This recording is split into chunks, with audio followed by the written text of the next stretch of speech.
Maybe you've decided to up your game when it comes to headshot photography, but what camera should you be using? Watch this video for my long-term review on the Canon R6 mirrorless camera when it comes to headshot photography.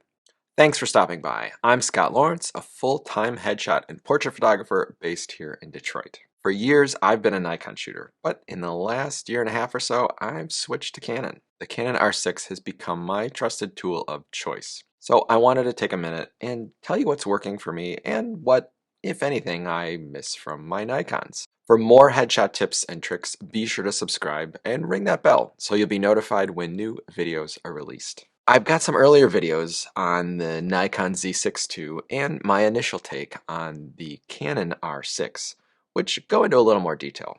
But to summarize, here's why I switched to Canon in the first place. Eye tracking. The Nikon eye autofocus in the studio, at least as of 2021, was unreliable, even at f5.6. This was really my main reason for switching. It just wasn't doing the job. Tethering was another issue. I think tethering is an increasingly essential workflow when it comes to headshot photography. For either camera manufacturer, I did find that it's best to use the manufacturer's software, essentially tether to the software to a hot folder, and then set up Lightroom so that it just watches the hot folder and then imports as images are loaded into the folder. I find this is just a little more reliable way to set things up. I also really like the idea of a 24-105 f4 lens over the Nikon's limited 24-70, which is a little short for headshots. This focal range would allow me to basically use one lens for just about all my clients. The Nikons don't have a flip screen for selfies or video monitoring. Now, I always thought the debate over this issue was kind of overblown, but as my YouTube production picks up, I realized that having the ability to preview the videos while I'm on camera is a nice thing. And finally, coming out of the pandemic, Canon's future at the time seemed to look more promising as they were able to get more shipments out the door. Now let's talk about what I like about the R6. After over a year's worth of solid use, here's what I love. The autofocus is definitely, hands down, better than the Nikon Z6ii. Then of course the Z9 came out, which might have negated those issues for me.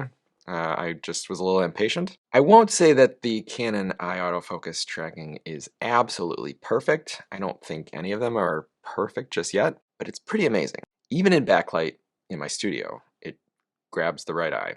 Checking focus in my proofs is really no longer a concern. And Canon's 24-105 f4 really delivers. It is a do-it-all lens, period.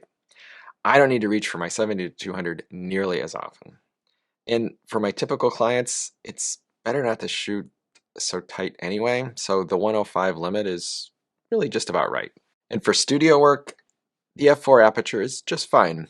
Having a faster lens is really only needed to have more of a creative control over the look of the image. In the studio, functionally, it's not really needed. The Canon lenses are pretty impressive. Now, Canon's shipped the 51.2, which is fantastic. I use the 50 a lot for a wider natural portrait look in my studio. The eye autofocus continues to nail it just about every time, even at f1.2 or 1.4, which is nothing short of amazing. And the 28-70 f2 is also impressive, both in size and performance. I would note too that the 51.2 is not a compact lens either, so be ready to lug these around if you're going to look into these lenses. I really do like the SD cards for convenience sake. When I'm not shooting tethered, transferring files from an SD card to a MacBook is great. There's no dongles required anymore, finally. However, I would note that they're not the fastest media available. Even a casual user will be able to tell that a CF Express card is multiple times faster than the SD cards. But for my needs, the convenience is worth the speed sacrifice. The scroll wheel on the back of the Canons is, I have to admit, my favorite feature, ergonomically speaking, about the Canon bodies. It's really pretty handy just to be able to scroll through images or menus, that sort of thing. And of course, that flip screen has come in handy for shooting videos like this, where I no longer need to worry about having a video monitor. What I miss about Nikon. Nobody or no camera is perfect, and there are a few things I miss about my Nikons. I really miss the color in the Nikon files. I've never been one for filters or color grading for the vast majority of my work.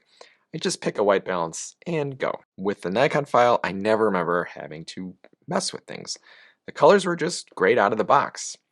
I can't say the same thing about the Canon files. They just seem to be a little more finicky. Can anyone explain what's going on here? Or am I missing something in the processing? I don't know. I would also say that the Canon JPEGs aren't as pleasing right out of the camera either.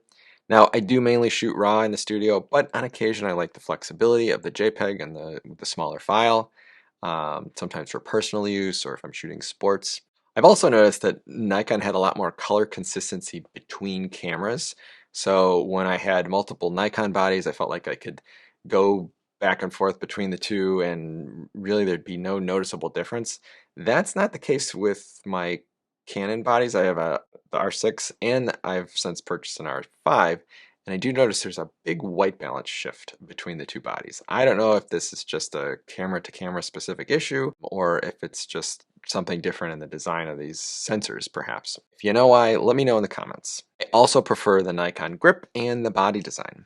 The Nikons just feel better in my hands. That's a personal preference, but it's an important one. The new Nikon 24-120 f4 lens, which was released of course just after I switched, would really do about 95, maybe even 98% of my headshot work, and I just missed it. My timing was pretty bad here. If I were to switch back to Nikon, that would be the first lens that I would add. A note on the lenses too. While I like the smaller footprint of the Canon RF 70-200, I always thought that the balance of the Nikon 70-200Z version was very good.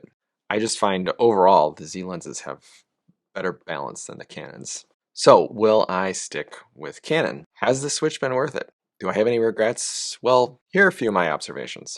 I'm very happy with the lower resolution of the R6. I've added an R5 as I mentioned, but my R6 continues to do the bulk of my headshot work.